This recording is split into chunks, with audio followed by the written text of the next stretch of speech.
अस्सलाम वालेकुम ninth class. My name is Mohammad Zaman. बच्चों, आज हम नाइन्थ फिज़िक्स का चैप्टर नंबर 4 स्टार्ट करेंगे, जिसका नेम है टर्निंग इफ़ेक्ट ऑफ फोर्स। बच्चों, इस चैप्टर में हम ये सीखेंगे कि फोर्स लगाकर किसी भी बॉडी को हम घुमाएंगे और उसको हम बोलेंगे टर्निंग इफ़ेक्ट ऑफ फोर्स। ठीक है। तो सबसे पहले हम इसके अंदर एक डेफिनेशन करेंगे, वो लास्ट पे आपको दी गई है। Parallel forces. What are parallel forces? तो डेफिनेशन इधर से करेंगे, all those forces which act parallel to one and other are known as parallel forces. क्योंकि इस चैप्टर का नेम है टर्निंग इफेक्ट ऑफ फोर्स, तो हम सबसे पहले फोर्सेस के बारे में पढ़ते हैं कि फोर्सेस किस किस तरह की हैं और कितनी टाइप्स की हैं। तो सबसे पहले हम पढ़ेंगे पैरेलल फोर्सेस। तो ऐसी तमाम फोर्सेस जो एक दूसरे के पैरेलल हों, उन तमाम फोर्सेस को हम क्या बोलते हैं? Parallel forces. तो उसके बाद ये बुलेट बनाना है, the points of application of such forces में बी डिफरेंट। यानी ये दोनों फोर्सेस, दो फोर्सेस पैरेलल हो सकती हैं, तीन फोर्सेस पैरेलल हो सकती हैं, लेकिन उनका जो पॉइंट ऑफ एप्लीकेशन है वो डिफरेंट हो सकता है। लाइक फॉर एग्जांपल, हमारे पास अगर एक फोर्स ये है, ठीक है, और ये फोर्स एक्ट कर रही है इस तरफ, उसके बाद दूसरी फोर्स का जो पॉइंट ऑफ एप्लीकेशन है वो ये है, तो वो एक्ट कर रही इस तरफ। तो ये दोनों फोर्सेस क्या हैं? पैरेलल हैं। इसी तरह ये एक फोर्स है, इस तरफ एक्ट कर रही है, तो ये और ये दोनों फोर्सेस भी क्या हैं? पैरेलल हैं। इसी तरह एक फोर्स इस तरफ अप्लाई हो रही है, तो ये तमाम फोर्सेस आपस में क्या हैं? पैरेलल फोर्सेस हैं। उसके बाद हम इसकी टाइप्स पे जो है ना वो चलते हैं। Number 1, like and unlike parallel forces. तो सबसे पहले हम पढ़ते हैं लाइक पैरेलल फोर्सेस कौन सी होती हैं। If the parallel forces are acting in the same direction then they are called like parallel forces. अगर तमाम वो फोर्सेस जिनकी डायरेक्शन एक तरफ हो उनको बोलते हैं लाइक पैरेलल फोर्सेस। लाइक हम एक एग्जांपल यहाँ पर समझते हैं। एक बॉडी है, ठीक है, इस पर तीन फोर्सेस अप्लाई हो रही हैं। एक है F1, दूसरी है F2 और तीसरी है F3। अब इन तीन फोर्सेस में से जो F1 और F2 है, इनकी डायरेक्शन सेम है। जिनकी डायरेक्शन सेम हो उन तमाम फोर्सेस को बोलते हैं पैरेलल फोर्सेस। ठीक है। उसके बाद नेक्स्ट इसी तरह अनलाइक पैरेलल फोर्स की डेफिनेशन करेंगे। यहाँ से आपने इफ से स्टार्ट करनी। इफ आप ये देयर काट काट दें। If the direction of parallel forces are opposite one another then they are called unlike parallel forces. यानी ऐसी तमाम फोर्सेस जिनकी डायरेक्शन ऑपोजिट हो उनको बोलते हैं अनलाइक पैरेलल फोर्सेस। लाइक अगर इस डायग्राम के अंदर देखें तो F1 और F3, F1 की डायरेक्शन अपवर्ड है और F3 की डायरेक्शन डाउनवर्ड है। इन दोनों की डायरेक्शन ऑपोजिट होने की वजह से इसको हम बोलेंगे अनलाइक पैरेलल फोर्सेस। इसी तरह F2 और F3 ये भी आपस में क्या हैं? Unlike parallel forces. तो उसके बाद ये दो डेफिनेशंस करनी है, उसके बाद एग्जांपल देनी है। दोनों की इकट्ठी एग्जांपल है। थ्री फोर्सेस जैसे F1, F2 एंड F3, ये तीन फोर्सेस हैं acting on a rigid body. ये कट कर दें 4.1। एक रिजिड बॉडी पर अप्लाई हो रही हैं at different points. Here the forces F1 and F2 are like parallel forces. तो F1 और F2 ये दोनों लाइक हैं, और इसी तरह F2 एंड F3 ये आपस में क्या हैं? अनलाइक हैं। या F2 F3 की बजाय F1 एंड F3 ये भी अनलाइक पैरेलल फोर्सेस हैं। ठीक है। तो ये आपका शॉर्ट क्वेश्चन है। हमने तीन शॉर्ट क्वेश्चन कवर किए हैं। एक है व्हाट आर पैरेलल फोर्सेस, उसके बाद है लाइक पैरेलल फोर्सेस, उसके बाद अनलाइक पैरेलल फोर्सेस। नेक्स्ट है हमारा टॉपिक एडिशन ऑफ फोर्सेस। इस टॉपिक में हम सीखेंगे कि दो फोर्सेस को हम ऐड कर सकते हैं, और ऐड करने के बाद हमारे पास जो रिजल्ट आएगा उसको बोलते हैं रिजल्टेंट फोर्स। तो यहाँ पर आपका जो शॉर्ट क्वेश्चन बनेगा वो ये है, व्हाट आर रिजल्टेंट फोर्सेस। तो इसकी जो डेफिनेशन हमें करनी है फ्रॉम की पॉइंट्स। तो ये हमारे पास की पॉइंट है, a force which is equal to the sum of all the forces is known as resultant force. यानी ऐसी वो फोर्स जो तमाम फोर्सेस को सम करने के बाद हमें मिलती है, उस फोर्स को हम बोलते हैं रिजल्टेंट फोर्स। तो साथ ही इसका फार्मूला भी आप ऐड कर लें, F is equal to F1 plus F2 plus and so on Fn। और अगर यूनिट लिखना है तो साथ इसका यूनिट लिख दें न्यूटन। तो ठीक है, ये हमारा एक शॉर्ट क्वेश्चन है। उसके बाद हम पढ़ेंगे एग्जाम्पल 4.1। एग्जाम्पल 4.1 में सबसे पहले हमें तीन फोर्सेस दी गई हैं, एक F1, एक F2 और एक F3। अब जो F1 है वो है 200 न्यूटन, और जो F2 है वो है 300 न्यूटन, और जो थर्ड फोर्स है वो है 250 न्यूटन। और इनके जो एंगल्स हैं, जो F1 है वो 30 एंगल से जो है ना वो एक्ट कर रही है, और जो F2 है वो 45 डिग्री से, और जो F3 है वो 60 डिग्री से विद एक्स एक्सिस। हमने क्या करना है कि इनको लेट करना है, सपोज करना है, सूटेबल स्केल सेट करना है कि 100 न्यूटन जो ना वो हम उस लाइन को हम 100 न्यूटन, सारी बात है ये लाइन बहुत लेंथी है, मैग्नीट्यूड ज़्यादा है, हम क्या करेंगे, सपोज करेंगे 100 न्यूटन वाली लाइन को हम सपोज करते हैं 1 सेंटीमीटर लाइन के साथ शो करेंगे। इसी तरह जो 200 वाली लाइन है उसको हम 2 सेंटीमीटर से करेंगे। इसी तरह जो 300 न्यूटन उसको हम 3 सेंटीमीटर से, और 250 न्यूटन को हम 2.5 सेंटीमीटर के साथ शो करेंगे, ठीक है। तो इनको हम हेड टू टेल रूल के साथ जो है ना वो इन तीन फोर्सेस को ऐड करेंगे। सबसे पहले इस डायग्राम के अंदर देख रहे हैं आप, ये एक्स एक्सिस है, ये वाई एक्सिस है, ये फोर्स F1 है 30 डिग्री एंगल है, ये फोर्स F2 है, इसमें आपका आ जाएगा इस ये 45 डिग्री एंगल से है, और उसके बाद ये F3 है, इसका जो एंगल है 60 डिग्री है।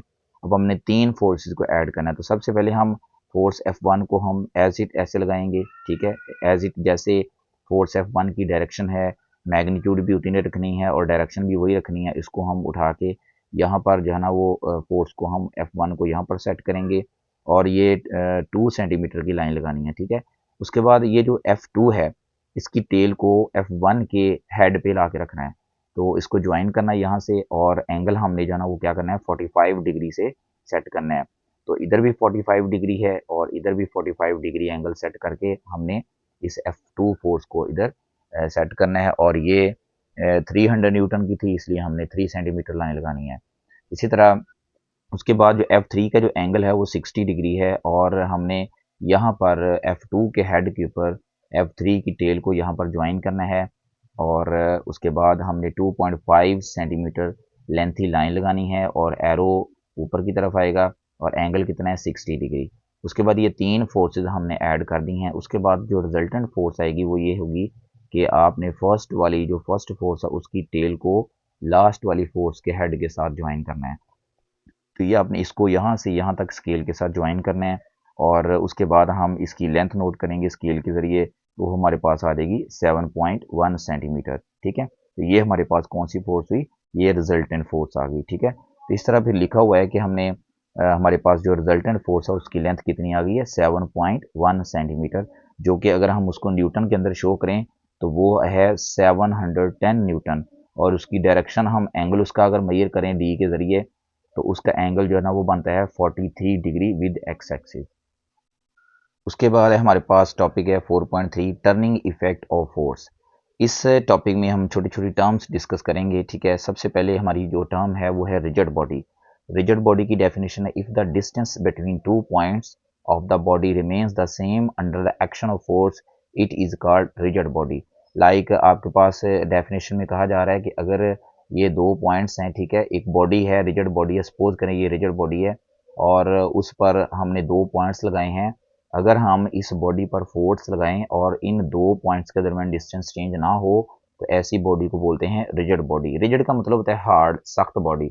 तो हम उस बॉडी पर दो पॉइंट्स लगाकर उसके ऊपर हम फोर्स लगाएं और उन दो पॉइंट्स के दरमियान डिस्टेंस चेंज ना हो तो हम कहेंगे रिजिड बॉडी। ये डेफिनेशन करनी है।